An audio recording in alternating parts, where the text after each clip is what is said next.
I didn't scream. I didn't move. I didn't even breathe. I just stared. I just watched as my wife stepped off the rooftop in front of me. She plummeted to the earth with a sickening crunch. I was still unable to move from shock as I heard the screams of poor pedestrians that saw a woman die. At the time, I had no idea why she did it. Whenever anyone asked, I lied. I said it was an accident. I said she tripped. I said I called her name. Mary! I tried to save her. They all believed me. No one even questioned if it was the truth. No one wanted to consider that someone they loved would take their own life. After Mary took her life, mine was empty. I had no friends. Anyone I did know had little sympathy for me. Even my first wife and kids didn't so much as get me a condolence card. My life was dull and gray. That was when the first letter arrived. Dear John. I opened it, walking to my house from the mailbox. I almost collapsed. It was Mary. I would recognize her handwriting anywhere. I ran inside my house and began to read the letter from my dead wife. Dear John, I loved you so much. I truly did. But I loved you so much it began to hurt. It began to hurt because it was clear that you didn't love me. What? I was confused. I couldn't hold it in. What did she mean? If she loved me as much as she said she did, she wouldn't have taken everything from me. I read on. It was the little things. The way your smile would slightly drop when I walked into the room. The way you didn't hug me or hold my hand. The way you got angry at every little thing. It swiftly progressed. You never smiled. You refused to be affectionate. You were angry all the time. What a sick joke. I thought that maybe someone who hated me might be playing a sick prank. Maybe one of my neighbors found out and decided to have some disgusting fun. I didn't bother reading the rest. I tore it up and threw it in the fireplace later that night. A few more days passed, and I forgot about that sick joke of a letter. I went to work and returned. The house was too quiet nowadays, so I usually drank while I listened to the radio. One night, however, there was a knock on the door. I left my seat and opened it. Nothing. That's what I thought at first, but then I looked down and saw another letter. Grabbing it, I returned to my seat, tore it open, and started reading. Dear John, you burned my last letter. Why would you do such a heartless act? Well, it's just in your nature. Huh? How would they know I burned it? I didn't tell anyone about the letter, much less about burning it. It's rather funny in a way, given that everything you touch gets destroyed in one way or another. I was speechless.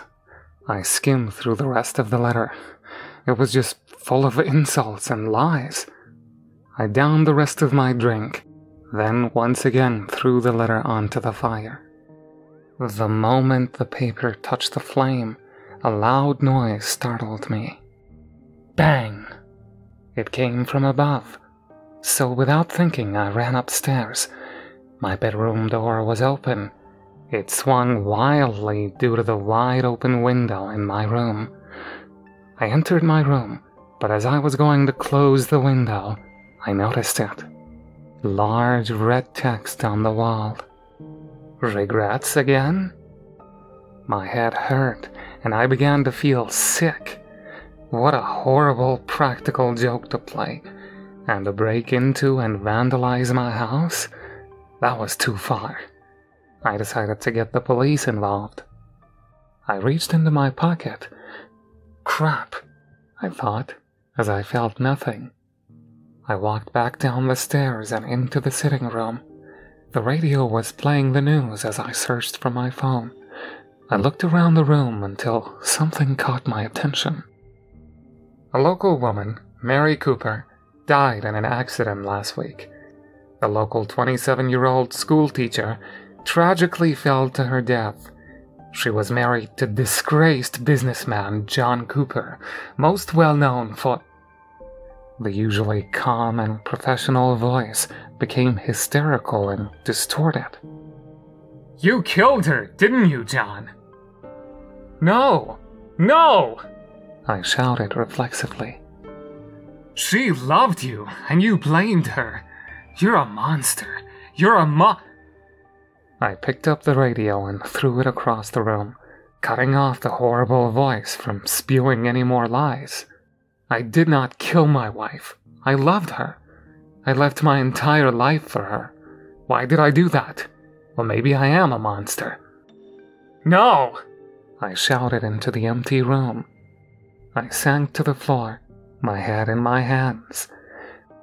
Without the radio, the silence was sharp and painful. It filled the house. It filled my head. Just silence. Until it was broken. A knock on the front door. Again.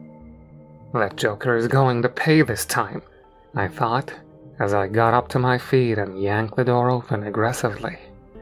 Nothing. No one was there. No one was in the street. There was no one anywhere. Then, hesitantly, cautiously, I looked down. When I looked down, I saw the city beneath me. I turned around and realized where I was. The rooftop. Mary stood, gazing out at the city. I stood silently, but then I didn't. "I don't love you," I said plainly. She looked at me and said, "I know." "I hate you." She didn't say anything. I want you out of my life. I want my old life back. My actual life. My kids." She turned away from me and back towards the city. "Do it! If you love me, then die for me."